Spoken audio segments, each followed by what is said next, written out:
Good morning. It's Wednesday morning, December the 4th.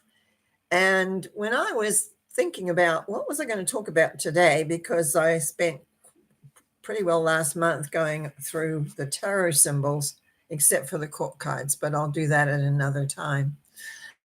I also began to think about December. Now, for years, December was Christmas and all that it entailed. And if those of you that are younger, that have young families, dealing with everything that goes on, it's like December can be, in some ways, not an enjoyment month, which I would like it to be for everybody, but a worrisome month because money just seems to fly out the door no matter what.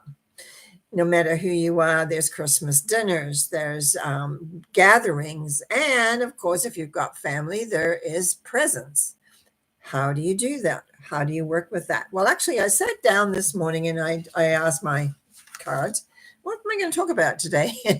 Basically said money and also how to accept the bigger picture. So I went and took a look at a book I wrote many years ago. It's a booklet, actually, Spiritual Principles of Wealth. And it was quite fun beginning to read again because I haven't really taken a look at this for quite some time. But it was eye opening to read about my journey as to how it was. And as many people grow up, and I grew up with older parents who had raised two children. And then I came along when the sister closest to me was 16, and they were farmers. And my sisters worked on the farm. And as soon as they were old enough, basically they got married and started families of their own and still worked on the farm. I had such enjoyable holidays and I loved the farm life. But we moved to the city. And so in a way, there was a two different families in two different ways. And my brother and I were raised in the city and all that entailed.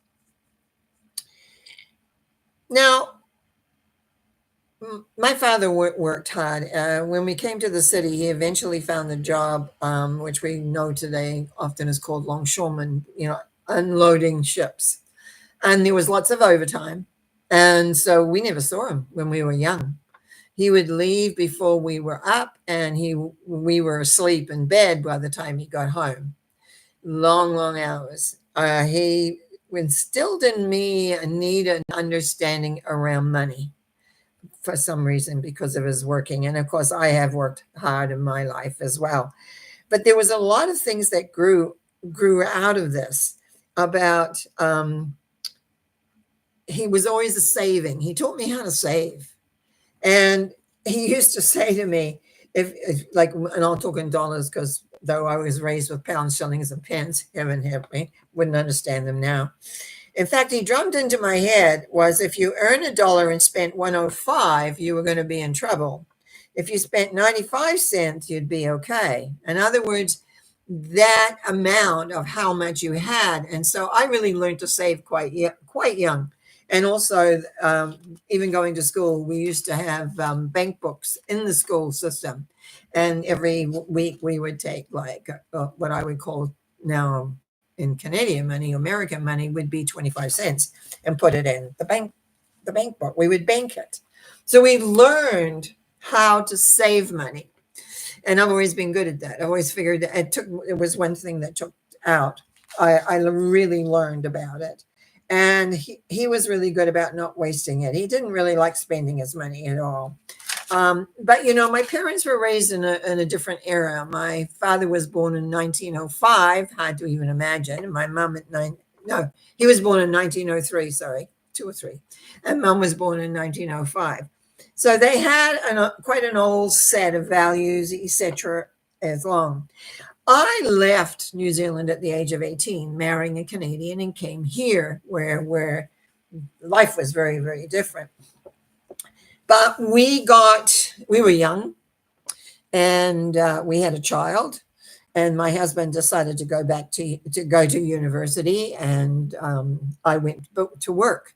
So, like a lot of young people, we didn't have a lot of money, but I had learned how to save. I had learned how to make and stretch and deal with money and not just spend it because it was there to spend. The other thing I learned as the years went by to be prepared for December.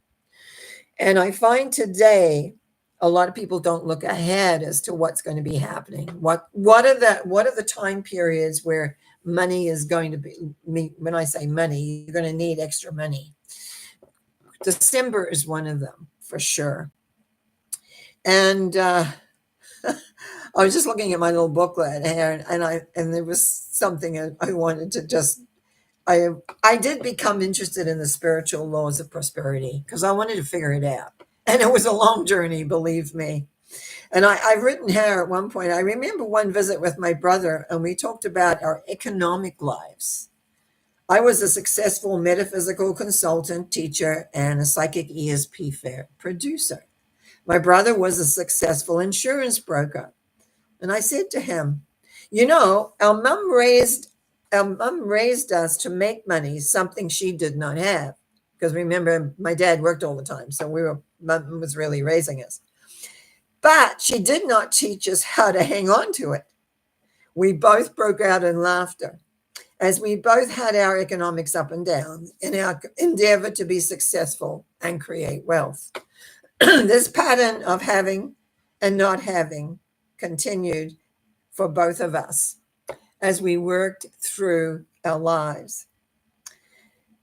And every now and again, when I would go to New Zealand, and sometimes they'd come up here and visit, but I would go down and we would often have a little conversation about some of the things that we learned or didn't learn.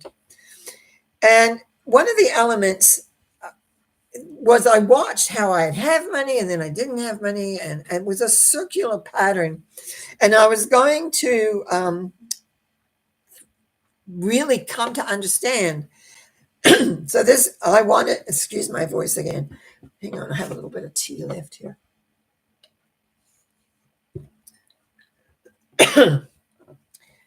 And one of the things I began to get a greater understanding was I decided decisions are very important in life, what you actually decide. I decided I wanted to maintain a constant level of abundance. And this means having the money to create what I want, when I want, and how I want. And that doesn't mean you use all your paycheck up or your salary up or everything that you move, you know. One of the concepts I learned that was very important for me was paying yourself first. When I first heard this, my instant response was, no, I can't afford to do this. I owe too much. And then I began saving 10% of all my deposits, and my money situation turned around. That was when I began to take command of my money. When I began to create, when I would deposit, whether it was through my personal work, whether it was through that company I had, whatever, I would take 10% and put it into another bank account consistently. By saving 10% and plus other investments we had, by then I was also had a second husband. We were able to buy our dream home. Money miracles occurred. Then something went wrong. Money we had invested and expected to come back to complete our down payment was not forthcoming. And we ended up having to get, can you imagine this, 3 mortgages to complete the deal. As a metaphysician, I knew this demonstrated something was still not right with our money program, or else we would not have created the situation. I studied the small book called Abundance. It's a small green book by John Randolph Price. I did the 40-day program twice. I reread my notes. I listened to the tapes from Mind, Money, and Wealth by Alan Jacks. I decided to turn around the cycle of creating and then losing money, to stop having tough economic times.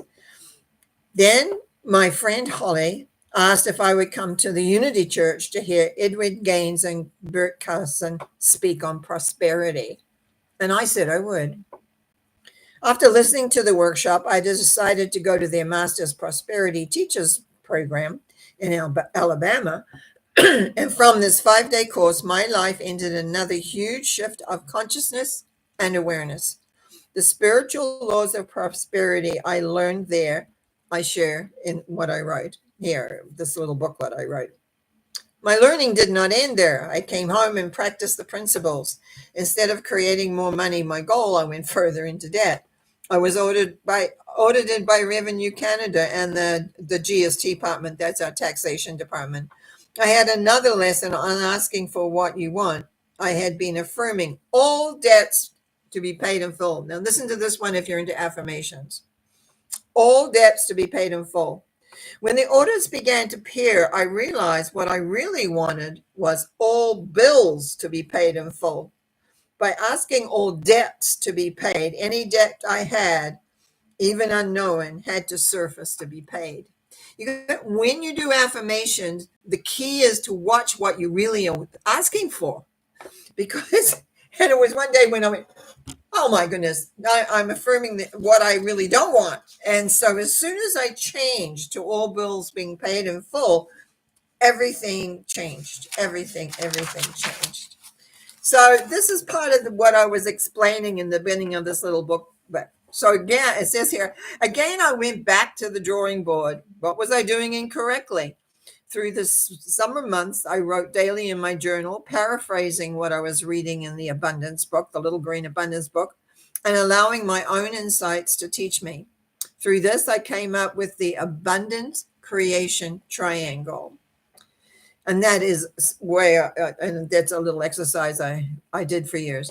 As time passed, I had more insights, which I turned into practical applications. I realized I was succeeding when I received a tithe with the comment, "You have been a great example to me."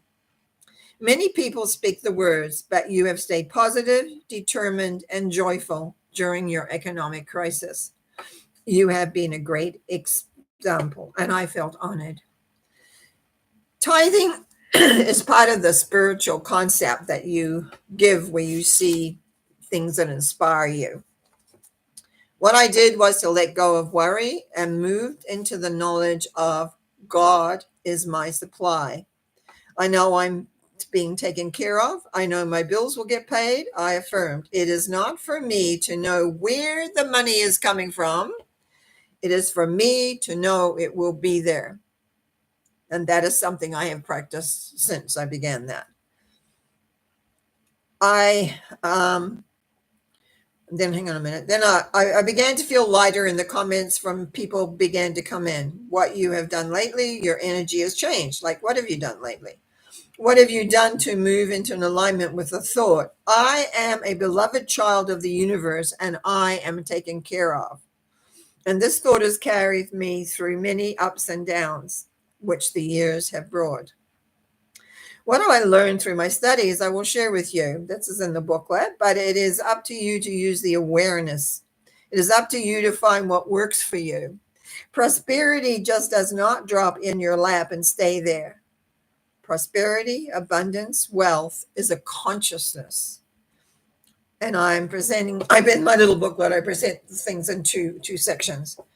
I discuss the 4 spiritual principles and the abundance creation triangle in section 1. In section 2, I discuss money management practicality. I have found these work for me.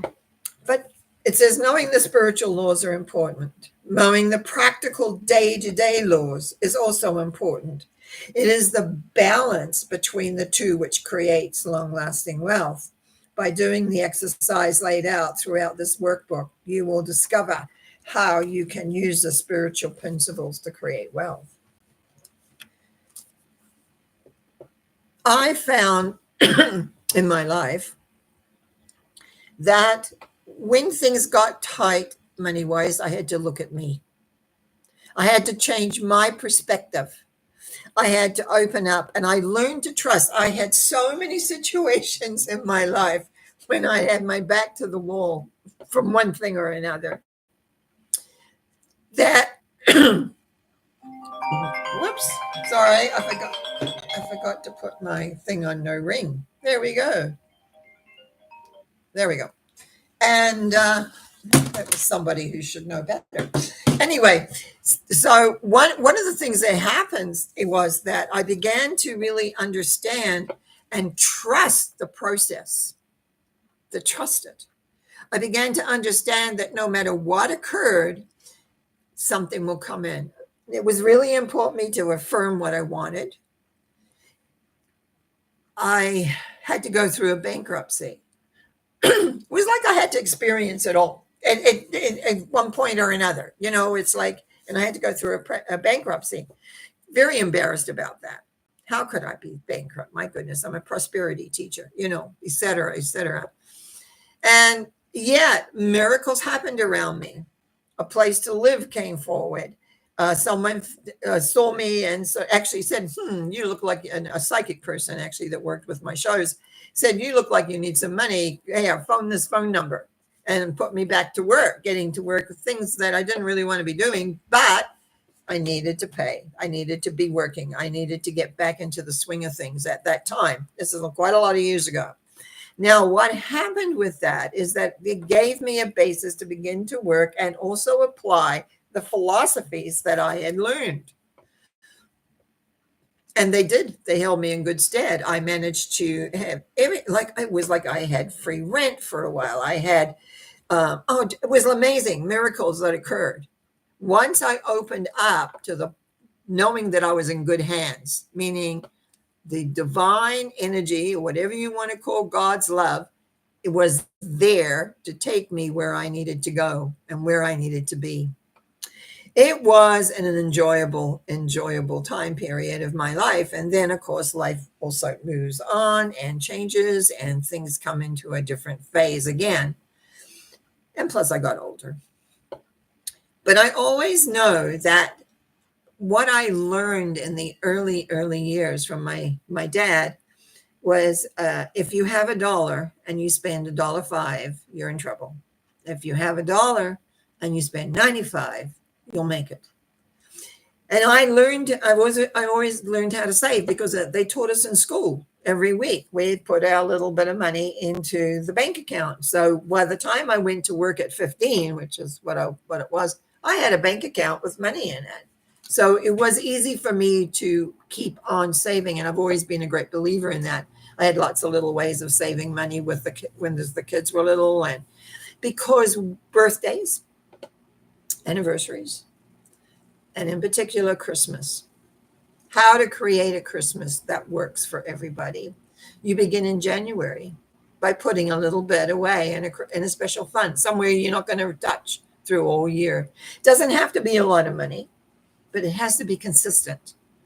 When you want to save money, excuse me, you have to be consistent with how it works. And even when I've had rough times, I've always made sure a little bit is put aside. Even when things have been banging on the door almost, well, not really, I've never really had it that bad, but it's like a lot of people I know have. And teaching them that they don't have to panic, but they can divide up what they have, excuse me, and put a little bit aside for that time. And this is the time of year where you begin to notice it. If you live in the cold like I do, the heating bills are more expensive. You need heavier clothing than there's all sorts of other things that you've got to do. The cars need different wheels for the snow. But it doesn't matter, even if you live in a hot place, it's still, you've got expenses that are going to come because of the shift and the change of the weather. Be prepared. That was the Scouts. Remember and if you had anything to do with Scouts, and their motto was be prepared. You need to be prepared. And one of the symbols that came up to me showed that you don't want to be spending everything that you have. It's that you want to really think about what you're doing and how you're going to work it, and recognize that this power that we talk about, this loving power. And as I look it down, what I've got in my little booklet I wrote, Section 1, Spiritual Principles. The following 4 spiritual principles are ones that create wealth: forgiveness, goal setting, tithing, and divine purpose. Forgiveness. If you are harboring anywhere inside resentment, anger, frustration to anybody, it's a block to your prosperity, to your happiness, actually, too, as well. Goal setting. That's dealing with life. Basics. Know how to goal set. What are your main goals? What are you working towards? What are you wanting to create? Get very clear on those. I have a section on that. Tithing. When I was first introduced to tithing, I didn't quite get it. Tithing means 10%. Tithing to what? And basically, it boils down to tithing to your spiritual source. Could be a person, could be an author, it could be your person who runs, if you have a church or you have an organization, could be that, could be the group. Somebody's doing good works that you want to, but it's like around 10%. And if you feel, oh my goodness, this is driving me crazy today. I was up a bit later this morning, so I didn't get through all my that I usually do, and I was slow as well. So the tithing is really one that I was not familiar with, even though I'd gone to church when I was little, and my mom would give me some money to put in. Like I hadn't connected a lot of that. And then the last one was divine purpose. What are you here for? What do you want to do? Are you doing what aids and helps others or not? Or are you just being selfish and looking after you? What are you sharing? What are you bringing about? I'm just trying to think if there's anything here. There's a little exercises I have, the forgiveness river, the forgiveness list, goal setting. By goal setting, you are telling God, this is what I want. This is what I want brought to me. So you get very clear on what you want. And then I've got another little section in bold here, let go and let God. I was a bit of a controller, right? Make sure everything working. And then I realized, no, I just have to put my order in and let go and let that work. And that's what really worked when I had everything moving. It was like everything went wrong. And I was like, what am I going to do? And that was when I had to let go totally.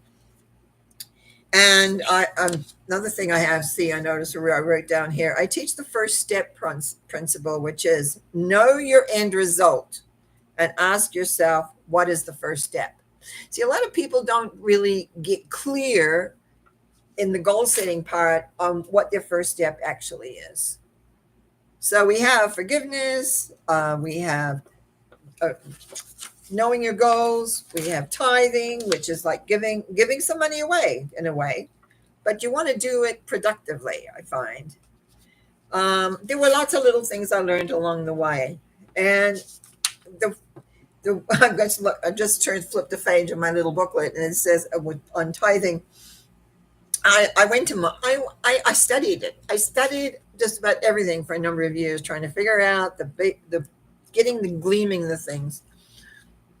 The major lesson I learned about tithing was acknowledging God on the physical plane. That's what it is. When you tithe to someone, when you give to somebody, you're acknowledging God in action on the physical plane. And basically, when you tithe, you say, I see God. I see you, God. Here I acknowledge you are present. So there can be lots of things here on how that works. Then I have also in this little booklet a lot of things. Divine purpose. What's your reason? We have our birth paths, if we're looking at that. We have astrologers. We have numerologists. I have to tell you a story. I studied astrology. It's funny. I thought I had turned that off to silent. We're being disturbed here today. Very well. Someone doesn't want to hear this. Oh dear. I forgot where I was. Usually I have it on silent, then I put it back on silent, and it's still not wanting to. I still want to be interfered. Maybe they want me to stop. Anyway, it doesn't matter. I'm not quite finished, and I forgot what I was actually saying when that rudely interrupt. Usually, I don't have any radio. I mean, any telephone going at all. Um, I wanted to make one comment here about divine purpose. Divine purpose is to have fun. If it's not fun to you, you may need to ask yourself why you're doing it. A lot of this is that we have a sense that we need to punish ourselves, and I don't believe that that is correct. I also created a little what I call an abundant creation triangle, allowing things. Actually, I should say this first. Sorry, I jumped. You need to know you deserve it, to allow it. In other words, you're not controlling everything, and to receive it joyously. And I created this little diagram, and I haven't done it for a long time now, actually, but it's always nice. You go, do I allow 100%? And you have to be honest with yourself, and you put it where it is, deserving 100%, receiving joyously 100%. And sometimes that's when you make a little sort of and then you fill it in, and then you realize it's not balanced and it's not very big, or it is balanced on one side and not on another. So to me, that little exercise I used to do I haven't done this for quite some time, so maybe it's time for me to get back into that. And then there's the practicality side of things, the knowing how to handle debt, saving and budgeting, all these things become important. And I've got here a wallet account. I used to put my $2, $4, $5 in things away. I don't even hardly see a $2 bill anymore. And then at the very bottom, I got here loving money and visualizations, and I have a whole pile of different little visualizations that talk about loving money. And then I have a little segment here. It says command statements. For many years, I used affirmations. There will always be more than enough. I also use one that helps me stop worrying. Time is my friend. I know lately I've mentioned that to several people. I don't know if it's just clients, but I have mentioned that one. Time is my friend. These are two of many affirmations I have used over the years. I call them sanity sayings. And it can be frustrating when you have done everything you can do and still have not achieved what you want. You set your goals, decided they will be, and yet nothing changes. And that's when you need to move into a demand position. There are times when nothing seems to be working. I have looked at my forgiveness river. I have decided that what I want to have happen, but it seems like my life is still on stall. It needs a kickstart. And what I do is the following. So this is it says exercise 20 here. Decide what it is you want to kickstart. Then say aloud what it is you want in a voice that you would use to command a dog to sit or heel. You keep saying what you want until you know without a word of doubt you have it in your system. You know it is real. It's that voice. When you want a dog to sit, if you've ever had a dog around you want it to sit, you don't say, sit, please. You say, sit. That tone sets a vibration out. And sometimes we have to take a look, because a lot of that is passion, is awareness as to how you work on being. Well, I don't know. I got a little bit sidetracked into my little booklet here because I went to read and started reading my story, which I haven't read for a long time. But I do want to say, if you would like to have a copy of this that you can download and print off, Spiritual Principles of Wealth, just write to me at my my mind went blank. Oh my goodness, too many phone calls this morning. At normacowie.com, my webpage. And I'd be very, very happy to give you one. And if you wanted to send me a few dollars for it later, that's fine. It's my pleasure, my joy to share what I learned through those years of trying to figure it out. Because many of us aren't raised with understanding at all. And I had to really hit my head against the wall many times trying to say, how does this work? which created this little booklet called Spiritual Principles of Wealth. I studied with many teachers. I studied books. I studied trying to figure out the maze. How did this come in? A lot of it was basically knowing what exercises to do, to really working with those four basic principles, the spiritual ones. Hang on, I was trying to find them again. Here we are. Forgiveness, goal setting, tithing, and divine purpose, which is why I created the abundant creation triangle. So you can get to see where you really sit. You're not fooling yourself. You're not. And does that mean that I always live in that constant state? No, because I'm like everybody else. When you're going through something, sometimes you forget. You pull away. You get upset. And funnily enough, it really shows up in the going of ease of life. And then all of a sudden, you come back to center. You get yourself squared away. You recognize that the love energy, as I call it, because that's what I connected with so many years ago, is there. It's me gone into my head trying to figure out whatever and not trusting, not loving, not being. I'm just coming out of a period of time because of this illness that I've had where and suffering tremendously from itching. And I have to tell you, this is what happened just this last week. I was in agony from 1,000 pinpricks every moment of the day.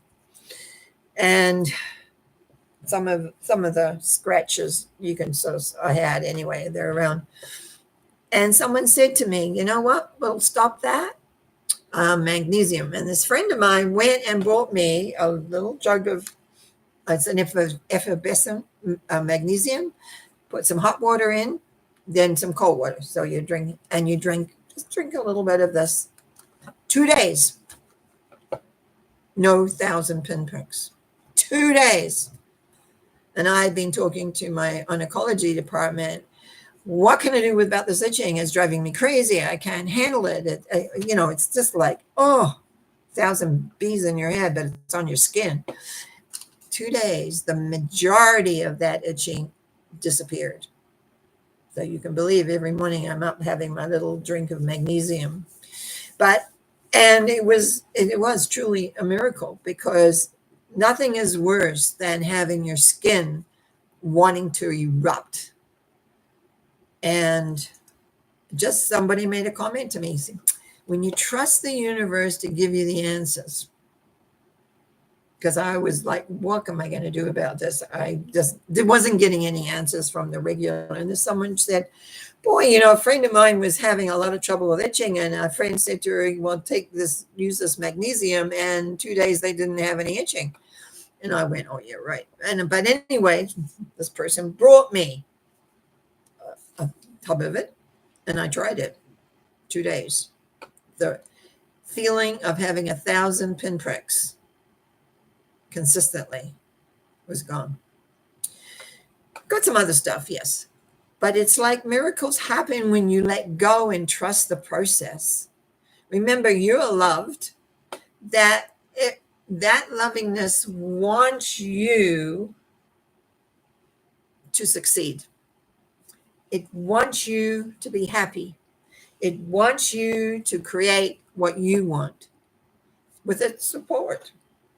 And so it's like allowing and knowing. And this is the time of year where we start talking about religion, where we start talking about Christ's love, where we start talking about giving. People have I've already seen it on the TV, people wanting their hands out, donate here, donate there, no, wherever. Take a look at where you have received the benefits. Look at where you have really worked. I don't know about you, besides the 2 interfering phone calls, I've enjoyed taking a look again at my Spiritual Principles of Wealth book. I'm certainly going to go back and review some things because I haven't looked at that for a while. I've been kind of dealing with all this health issue, and it's dominated, and I've been feeling worse and worse and worse. And the only thing is I wanted to make sure I did these every day because that's the one thing that gives me great pleasure. Anyway, so that's like Monday night, Wednesday morning, and Sunday morning. So that's been keeping on going. Now, I want you to have a great day. I want you to let me know if you'd like as I said, I can just send it out to you. It's really easy. You just have to print it off. And you can read my story from many years ago. Anyway, I want to say, hey, how nice it is to feel. I'm still stiff. I still haven't got my fingers back yet. I'm still stiff. I'm not 100% there yet, but no itching is like wonderful. I wish you well. I'm sleeping. I actually slept through the last few nights. Wonderful. Now, you have a great day. Give thanks for the day. Give thanks for the people that are around you, that love you and care for you. And be aware that there are so many facets to help making life create. And as we move into this December time, I'm sure as we move more closer to January, I'll be talking more about what are your goals for next year? What are you really wanting to create, etc. Before I close, I just want to say to Karen B, thank you. She says good morning, and she's grateful for the itching was relieved yet because she was mentioning that. And maybe the doctors could learn from your magnesium experience. They don't want to know stuff like that. It's that, I couldn't believe it. I was asking everybody and no one was giving me answers. And Karen B also says love and blessings to all. And John says blessings and love to you, Norma, and to all here. Yeah. John and I go a long way back, so I'm always happy to see his name on the on my list down here. And he says, we manifest what we think of most. Guard your thoughts. I agree with that. What are we thinking most? But there's more of that to come. Okay. Have a great day. Enjoy. And thank you so much for watching. It is so appreciated. Thank you for your comments. Thank you for the thumbs up. Thank you for subscribing. All those things, they really help. Blessings to all of you. Bye now.